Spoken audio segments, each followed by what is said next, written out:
बंगाल में ममता बनर्जी के सामने दो नई चुनौतियां खड़ी हो गई हैं। एआईएमआईएम चीफ ओवैसी के बाद अब एक लोकल मौलाना पश्चिम बंगाल के चुनावी मैदान में कूद पड़े हैं। बीजेपी की मजबूत किलेबंदी से जूझ रही दीदी के लिए ये दोनों क्यों मुश्किलें खड़ी कर सकते हैं, समझने के लिए देखिए ये एक्सक्लूसिव रिपोर्ट।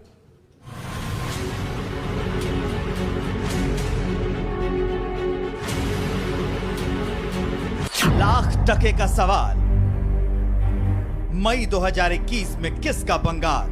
न कोई दुविधा है, न राजनीतिक पंडितों के अलग अलग अनुमान। जंग टीएमसी बनाम बीजेपी की है।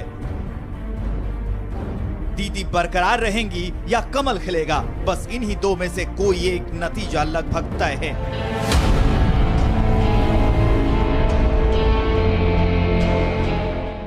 लेकिन कुछ चेहरों ने जंगे बंगाल में अचानक एंट्री मारकर मुकाबले को दिलचस्प बना दिया है। साबित ना हो जाए। पहले एआईएमआईएम के ओवैसी का ऐलान बंगाल आया तो अब हुगली इलाके में प्रभाव रखने वाले मुस्लिमों के धार्मिक नेता अब्बास सिद्दीकी ने दीदी के खिलाफ बिगुल फूंक दिया है। पीरजादा अब्बास सिद्दीकी ने बाकायदा ममता से मुकाबले के लिए नई पार्टी लॉन्च करने की तैयारी कर ली है। यानी अब दीदी की चुनावी राह में एक के साथ दो बखेड़े हैं, क्योंकि ओवैसी पहले ही ताल ठोक चुके हैं। मैं लड़ूंगा भाई, बंगाल लड़ूंगा, यूपी लड़ूंगा, भारत का हर इलेक्शन लड़ूंगा। मैं किसी के मातहत काम नहीं करता, मेरी पार्टी है, मुझे इख्तियार है अपनी पार्टी को फैलाने का। दरअसल पश्चिम बंगाल में करीब 30% मुस्लिम वोटर हैं। मुस्लिम वोटरों की यह संख्या देश में कश्मीर और असम के बाद बंगाल में सबसे ज्यादा है। बांग्लादेश सीमा से लगे कई जिलों में तो पूरी तरह से मुस्लिम आबादी का दबदबा है। मुर्शिदाबाद, मालदा और उत्तर दिनाजपुर में 50% तक मुस्लिम आबादी है, तो दक्षिण और उत्तर 24 परगना जिलों में भी मुसलमानों का खासा असर है। यही वजह है कि पश्चिम बंगाल विधानसभा की 294 सीटों में से करीब 110 पर मुस्लिम वोट बैंक निर्णायक साबित होते रहे हैं। एक जमाने में कांग्रेस और लेफ्ट के बीच मुस्लिम वोट बैंक पर कब्जे को लेकर होड़ मची रहती थी, लेकिन ममता बनर्जी ने अपनी राजनीति से इस पूरे वोट बैंक पर एक छत्र कब्जा कर लिया और अब इसी वोट बैंक में हिस्सेदारी को लेकर ओवैसी और अब्बास सिद्दीकी जैसे दावेदार बंगाल की जमीन को अपने लिए बेहद ही उपजाऊ मान रहे हैं।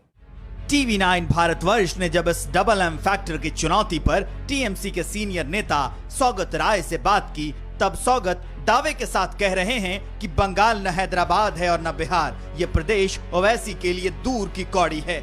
अगर ये फैक्टर एमआईएम यहाँ आती है तो आपको नहीं लगता कि डायरेक्ट या इनडायरेक्ट वे में ये आपका सीधा नुकसान होगा? एमआईएम को मैं बहुत अच्छी तरह से जानता हूँ। उसका नेता वाईसी तो हमारे साथ पार्लियामेंट में है 15 साल से, लेकिन एमआईएम एक हैदराबाद बेस्ड पार्टी है। जो तेलंगाना में जो पहले निज़ाम का रजाकर था, उसी को सक्सेसर है। रजाकर मतलब निज़ाम के पक्ष में था, देश के खिलाफ। बिहार में वो तीसरा अटेम्प्ट में उसको 5 सीट मिला है। बंगाल में तो पहला अटेम्प्ट होगा, तो उसको 2 चुनाव और इंतजार करने पड़ेगा।